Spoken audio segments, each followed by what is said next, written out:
Hey guys, it is Wednesday here in West Virginia, and as I mentioned last week when I was telling you about my collection and what got me started and things like that, that I was going to try to answer some questions for beginners and maybe even some novice people will be surprised with my answers on some stuff. So I hear this question come up a lot, and there's actually two different questions, but they're pretty similar. And I'll answer both. It is, what's this worth, and is it worth buying? Um, I see this posted a lot in groups on social media, and I feel bad for the guys that are very sincere about getting into the hobby and they're just asking honest questions. They're not trying to find out a price to post on eBay because they're lazy and they won't look it up and things like that. These guys are sincere new collectors and people just harass them and roast them. And it's not good, but it does happen a lot. And you do see some scammers asking these questions, guys that have a bad rep in groups and such things like that. So that's why it's best for you to kind of research, and we call it doing your homework, to find out the answers on your own. And I'm going to tell you the easiest ways to do that. And a lot of guys answer this in comments in the groups. It's on eBay. eBay is the most accurate, truthful price guide you will ever have in this hobby, because you will see what people are willing to pay for things and be able to average it, unless it's something super rare. And I'll get into that with you on how to maybe come up with a ballpark figure on super rare items. But yeah, eBay is the best thing you can use to find out accurate prices and stuff. Now, what I've done today is I brought out just a handful of things from the display case that's usually behind us. And just to let you know, like, what the values are and like the differences of being carded, uncarded, and things like that. Now, the other thing that I'll answer first is the part of, is this worth buying? Now, that I'll answer quickly. It's all up to you. Do you like it? If you like it, buy it. If it's something super rare and you can't get a value on it and you feel it may be a little bit high, you might as well bite the bullet and buy it, because you may never find it again. If it's that rare and you can't find any kind of like basic price on eBay of like somebody having it listed or have it in the sold listings, if you cannot come across it and it's that rare, you may be better off just to go ahead and buy it if it's something that you really want. Now, if it's something that's like Walmart or Target and you want it for yourself to buy it and keep in your collection, buy it. It's retail. You're not going to get it any cheaper than retail at the moment. But if you're buying it to make money on, that's, once again, you're going to have to do your homework looking on eBay and kind of research things before you go out and start tackling the stores in person.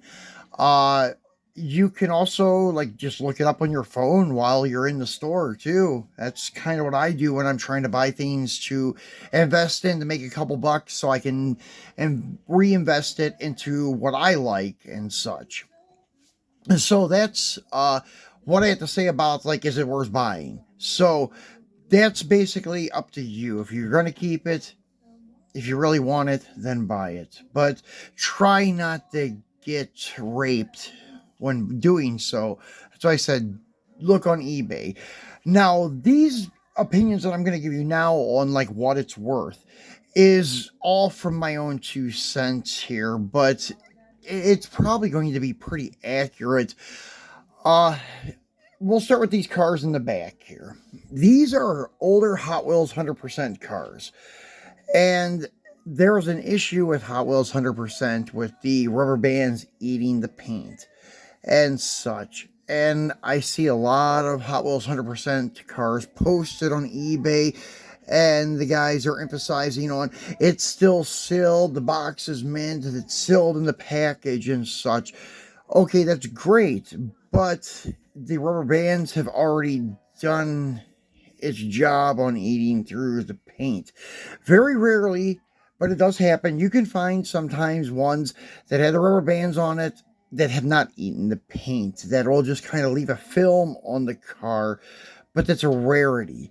So in my opinion, these Hot Wheels 100% cars are worth more loose than they are boxed. That's only if they're loose and they have no damage.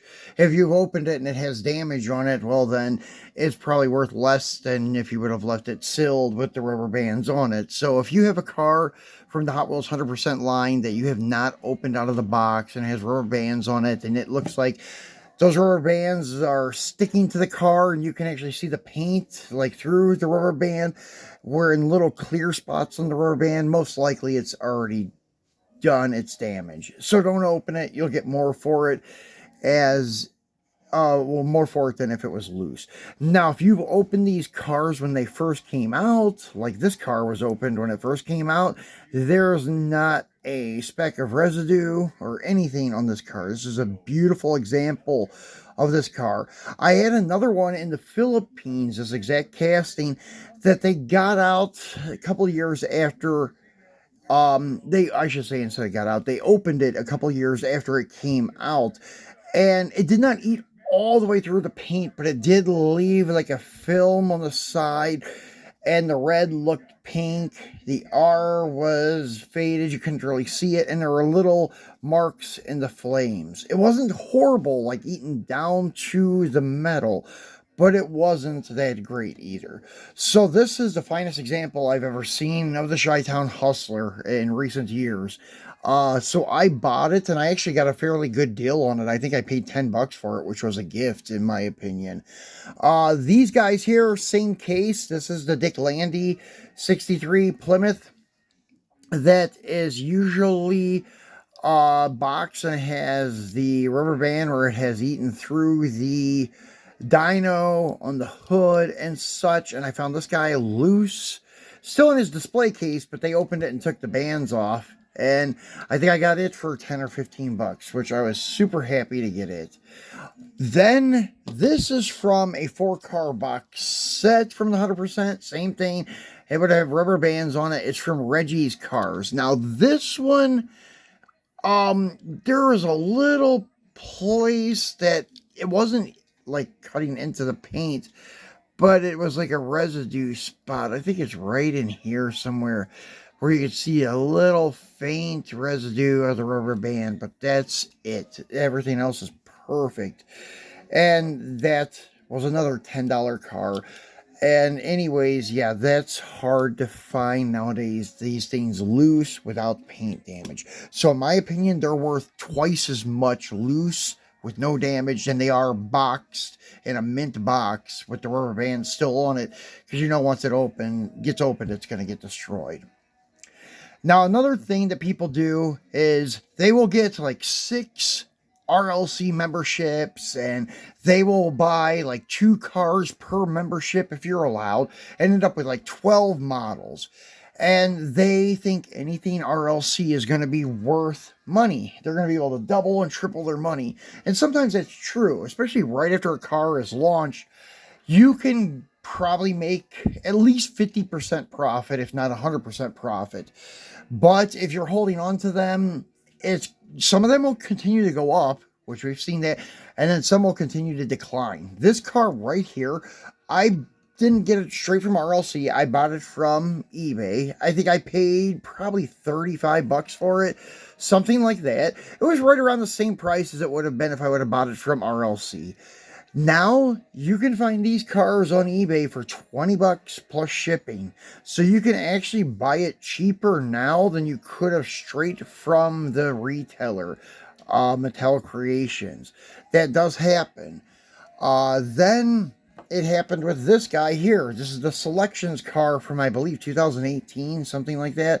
But actually, this is one of my favorite variations of the 55 Gasser. I like this thing more than the Candy striper, and it's not just because I don't have the candy striper. I know some of you will say that because the car's worth probably 2 grand, 3 grand nowadays. But this one I just like because of the wheel and tire combo. It looks very accurate. The slicks are the old school cheater slicks from the like 60s. As you can see, the notches in the sidewall for the tread. This one has a totally different base than most. It has the bumpers made to the base. As you can see, this is not open as it is on some of the other ones. And then the headers are also done in a more accurate chrome. It's actually like, I guess, heat damaged how chrome changes colors whenever you first fire the engine up, and they turn blue and purple, the chrome does. So that's very accurate. Love this car. But this was another one that was going for like 50 bucks, 75 bucks, whatever, when it first came out. And now you can get these things for probably 30, 35 bucks. They were as low as 20 at one time, but now it's starting to increase again in value. So that happens too. Some cars will be worth a lot when they're launched, then they will plummet, then they will start going back up in value. So that's the thing. And then another one I have here for you guys, and then we'll move on, is the Super Treasure Hunts. Now, I got these fairly cheap. I didn't find them retail, but I did get them at a good price on damaged cards, so I opened them and I can enjoy them more and such. But to be honest, I want the Toyota Supra from 2023, and if I get one in the super set next week through Mattel Creations and it says factory sealed, I'm still going to crack that baby and put it in a display case because I just want one loose. So anyways, yeah, it just depends what you guys are going to do with it, how you buy them and such. But yeah, you have to do your homework, basically, is what I'm trying to get across to you. And I'm trying to tell you the easiest way to do that is with eBay sold listings. And then, as I mentioned, like some stuff, buy it if you like it. Even if, like this Nova, I bought after it came out from RLC because I liked it. I didn't want to pay a fortune for it, but I wasn't afraid to pay like 35 or 40 bucks, whatever I had paid for it. And even though now you can get them for 20, I don't care. It's okay with me because I like the car. So I'm fine with it. I don't plan on selling it. So those are the type of things you have to look at. Are you doing this to make money? Or are you doing this because you're adding it to your collection and such? And some things will like trend for the first couple of weeks and such. Like, for example, we'll say the Modern Classic Spoon Civic from last year. When it first came out, people were selling those things for 20 to 30 bucks a pop, and they were selling like crazy. Then probably 2 weeks after that, they dropped down to 15 to 20 because more people are finding them at Walmart. And probably a month to 6 weeks after they were released, the price came down to 10 to 12 bucks, and I struggled with the last two I had to get rid of them for 10 bucks a piece. So that's the thing. You have to buy them right away when they're first launched and then sell them to capitalize as much as you can while it's still a novelty. Once that novelty wears off, the price also decreases. So that also happens. And then sometimes it doesn't because Mattel doesn't have a bunch of them released. Our country may not get a lot. So there are a lot of variables in it. But the main purpose of this video was to tell you guys to look at eBay sold listings. And if you can't find any in the sold listings, try to find some in the current listings. But as you guys probably know, asking and is different than getting. So they're asking 200 bucks, but that doesn't mean they're going to get it. The car may only be worth 20 bucks. So you have to kind of make those conclusions on your own. So that's the one thing. And then you can also post in the groups, but have a tough skin. Those guys are going to roast you unless it's something super rare, like a employee Christmas car from Mattel, something like that. Then they may not. Then that may be something that is pretty honest in asking, or like an Auto World ultra raw or something like that, then yes, that may be a good question to ask in the outer world groups and such. So guys, that's just my 2 cents on it. I hope it helps you a little bit in the hobby with what you're buying and investing in or whatever. So I will be back again on Friday with our Free It Friday video, so be sure to tune back in for that, and thanks for watching.